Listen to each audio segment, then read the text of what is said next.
ગત સપ્તાહે રાજકોટ મહાનગરપાલિકાના વિવિધ આરોગ્ય કેન્દ્રો છે ત્યાં જે આપણે IHIVના જે આંકડા નોંધાય છે તે મુજબ જોવા જઈએ તો ગત સપ્તાહે ડેન્ગ્યુનો માત્ર એક જ કેસ નોંધાયેલો છે, જ્યારે મેલેરિયા કે ચિકનગુનિયાના કોઈ કેસ નોંધાયેલા નથી. આ ઉપરાંત જોવા જઈએ તો સામાન્ય શરદી ઉધરસના કેસ છે તો 879 જેટલા નોંધાયેલા છે.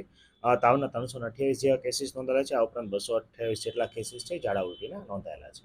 ખાસ કરીને સર ટાઇફોઇડના બે વખતથી કેસ આવી ગયા છે. જે આ સપ્તાહે ટાઇફોઇડના કોઈ પણ કેસ છે આરોગ્ય કેન્દ્ર ખાતે હાલ રજીસ્ટર્ડ થયેલા નથી.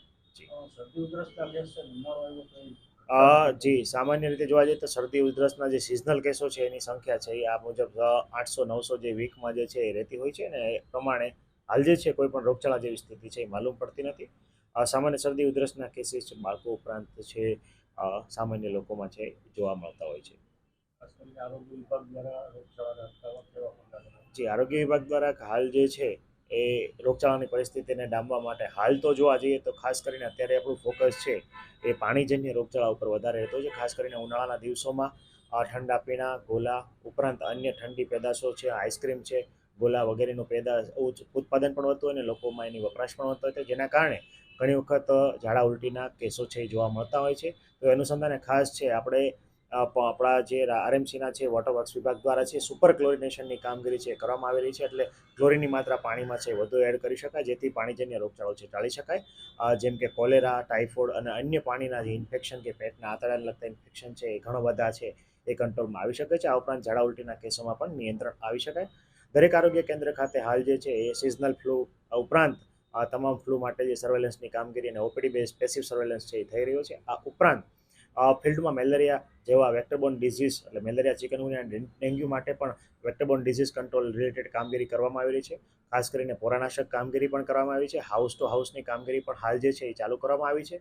પ્રી મોન્સૂનને લઈને ખાસ કરીને આગામી દિવસોમાં કે જ્યાં ગત વર્ષે ડેન્ગ્યુ અને ચિકનગુનિયાના કેસીસ નોંધાયેલા તેવા વિસ્તારો આઈડેન્ટિફાઈ કરીને એનું મેપિંગ કરવામાં આવ્યું છે, અને મેપિંગ મુજબ છે અત્યારથી જ પ્રી મોન્સૂન કામગીરી છે એ આરંભી દેવાય છે, જેથી મચ્છર છે ઈંડા અને એનામાંથી પૂરા ના બને એનું ખાસ ધ્યાન રાખી શકાય અને મચ્છરજન્ય રોગચાળો છે એ આગામી વર્ષ જે ચોમાસાની જે ઋતુ દરમિયાન છે ઘટાડી શકાય એના માટે આરોગ્ય વિભાગ દ્વારા પગલાં લેવામાં આવી રહી છે. આ ઉપરાંત હાલ જે છે વિસ્તારમાં આઈસ એક્ટિવિટી પણ કરવામાં આવી છે.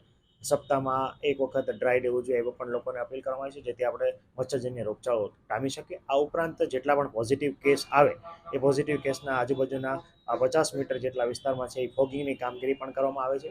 આ ઉપરાંત મચ્છરની જે ડેન્સિટીની જે કમ્પ્લેન મળતી હોય છે તો ખાસ કરીને ક્યુલેક્સ ન્યુસન્સ મોસ્કીટો નદી કાંઠાના વિસ્તારમાં પણ ફોગિંગની કામગીરી છે હાલ કરવામાં આવે છે. તાપમાનનો પારો વધી રહ્યો છે સર, હીટ સ્ટ્રોકના કોઈ કેસ સામે આવી જાય? જી તાપમાનનો પારો છે એ આપણે રાજકોટ મહાનગરપાલિકામાં ગત દિવસમાં જોઈએ તો 45 થી 43 ડિગ્રી વચ્ચે તાપમાન રહ્યું હતું. હાલ જે છે આ સપ્તાહે તાપમાન છે 41 ડિગ્રીની આજુબાજુ રહેવાની શક્યતા છે વર્તાઈ રહી છે.